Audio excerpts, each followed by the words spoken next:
தேவ சமாதானம் உங்கள் இருதயங்களில் ஆளக்கடவது. இதற்கென்றே நீங்கள் ஒரே சரீரமாக அழைக்கப்பட்டீர்கள். நன்றி அறிதல் உள்ளவர்களுமாக இருங்கள். அவர் சொல்றார், தேவனுடைய சமாதானம் உங்கள் இருதயத்தை ஆளக்கடவது. இதற்காகவேனா தேவ சமாதானம் உங்கள் இருதயத்தை ஆள்வதற்காகவே நீங்கள் ஒரே சரீரத்தை போல் அழைக்கப்பட்டிருக்கிறீர்கள். பாருங்க, தேவனுடைய சபை, கர்த்தருடைய ஜனங்களோடு நமக்கு இருக்கிற ஐக்கியம் என்பது ஒரு சரீரத்தின் அவயவங்களுக்கு ஒப்பாக சொல்லப்பட்டிருக்கிறது. சரீரத்தின் அவயவங்கள் ஒன்றுக்கொன்று உதவி செய்து கொள்வதைப் போல, ஒன்றுக்கொன்று இசைவாய் படைக்கப்பட்டிருக்கிறதை போல நாமும் ஒருவரோடு ஒருவர் ஐக்கியப்பட்டிருந்தா கர்த்தர் நமக்கு வாக்கு பண்ணின தேவ சமாதானம் எப்பொழுதும் நம்முடைய இருதயத்தில் இருக்கும். தேவ சமாதானம் என்பது வித்தியாசமானது. உலகம் தருகிற வண்ணமான சமாதானம் அது அல்ல. இயேசுவே இந்த சமாதானத்தை பற்றி சொல்லும்போது என்ன சொல்லியிருக்கிறார்னா, என் சமாதானத்தை நான் உங்களுக்கு விட்டு போகிறேன், என் சமாதானத்தையே நான் உங்களுக்கு தருகிறேன், உலகம் தருகிற பிரகாரம் நான் உங்களுக்கு தருகிறதில்லை என்று அவர் சொன்னார். தேவன் தருகிற சமாதானம் எப்படி இருக்கும்னா, உலகத்துல உங்களுக்கு என்ன இருக்குதோ இல்லையோ, எந்த சூழ்நிலையில இருக்கிறீங்களோ, எந்த நிலையிலும் அந்த சமாதானம் உங்களை விட்டு எடுபடாது. அந்த தேவ சமாதானம் குலைவது எதனால அப்படின்னு கேட்டா, ஒருவரோடு ஒருவர் நாம் ஐக்கியப்பட முடியாததுனால.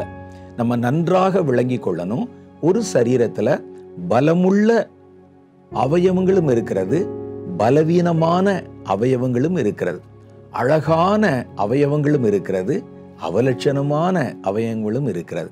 ஆனா எல்லாமே அந்த சரீரத்துக்கு ரொம்ப தேவைப்படுகிறது. நமக்கு சரீரத்துல ஒவ்வொரு உறுப்பும் ஒவ்வொரு அவயவமும் நமக்கு தேவைப்படுகிறது. சில உறுப்புகள் வெளியே காட்டப்படுகிறது, ஒரு முகம், கை, கால் மாதிரி. சில உறுப்புகள் உடலுக்குள்ளே மறைந்திருக்கிறது, அது தன்னை வெளியே காட்ட விரும்புவதில்லை, ஆனால் வேலை செய்து கொண்டே இருக்கிறது. ஒரு இருதயம் இருக்கு பாருங்க, அந்த இருதயத்துல ஒரு சின்ன பிரச்சனை வருகிற வரைக்கும் நம்முடைய இருதயத்தை பற்றி நாம் நினைப்பதே இல்லை. ஒரு இதயம் உள்ளே துடித்து கொண்டிருக்கிறது, ஒரு நிமிஷத்துக்கு 72 முறை லப்டப் என்று இயங்குகிறது.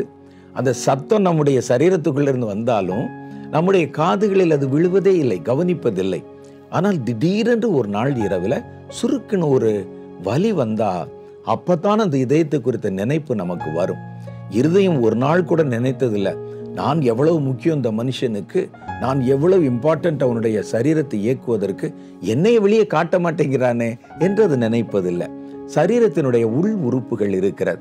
அது மாதிரி கர்த்தர் தம்முடைய ஊழியத்திலையும் சபையிலையும் சிலரை வெளியே காட்டாம பெரிய காரியங்களுக்கு பயன்படுத்தலாம்.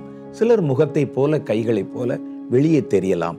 ஆனால் அது எல்லாமே கர்த்தருக்கு தேவைப்படுகிறது. சில உறுப்புகள் பலமுள்ளதா இருக்கும், சில பலவீனமா இருக்கும். பாருங்க, நம்முடைய அந்த கைகள், கால்கள் கரடு கொண்டிருக்கும். சுண்டு விரல பாருங்களேன், சின்ன விரல் தொக்கி ஒட்டி கொண்டிருக்கும்.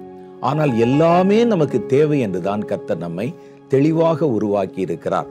அது மாதிரி தேவனுடைய பிள்ளைகள் நடுவில் நிறைய ஏற்றத்தாழ்வுகள் இருக்கலாம்.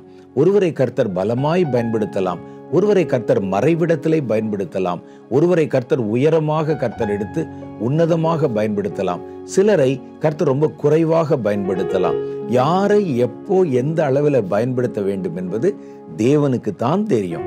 அதனால இதை நம்ம விளங்கி கொண்டு, நீ பெரியவன் நான் பெரியவன் என்று சொல்லி நம்ம யோசிக்காம எல்லாரோடு நீங்கள் சமாதானமா இருந்தா தேவ சமாதானம் நம்முடைய இருதயத்தில் இருக்கும். தேவ சமாதானத்தை நீங்கள் வேறு ஒன்றினாலும் தேட முடியாது. அவங்க என்ன சொல்றாங்க பாருங்க, தேவ சமாதானம் உங்கள் இருதயங்களில் ஆழக்கடவது. இதற்கென்றே, உங்க இருதயத்தை தேவ சமாதானம் ஆழ்வதற்கு என்றே நீங்கள் ஒரே சரீரமாக, சரீரத்தின் அவயவமாக அழைக்கப்பட்டிருக்கிறீர்கள். அப்போ நம்ம எல்லாரும் அதை விளங்கி கொண்டு ஒருவரோடு ஒருவர் சமாதானமா இருந்தா கர்த்தர் நம்மோட சமாதானமா இருப்பார். கர்த்தர் தம்முடைய தேவ சமாதானத்தை நம்முடைய இருதயத்துக்குள்ளே அவர் கொடுப்பார் என்று இந்த வசனம் சொல்லுது.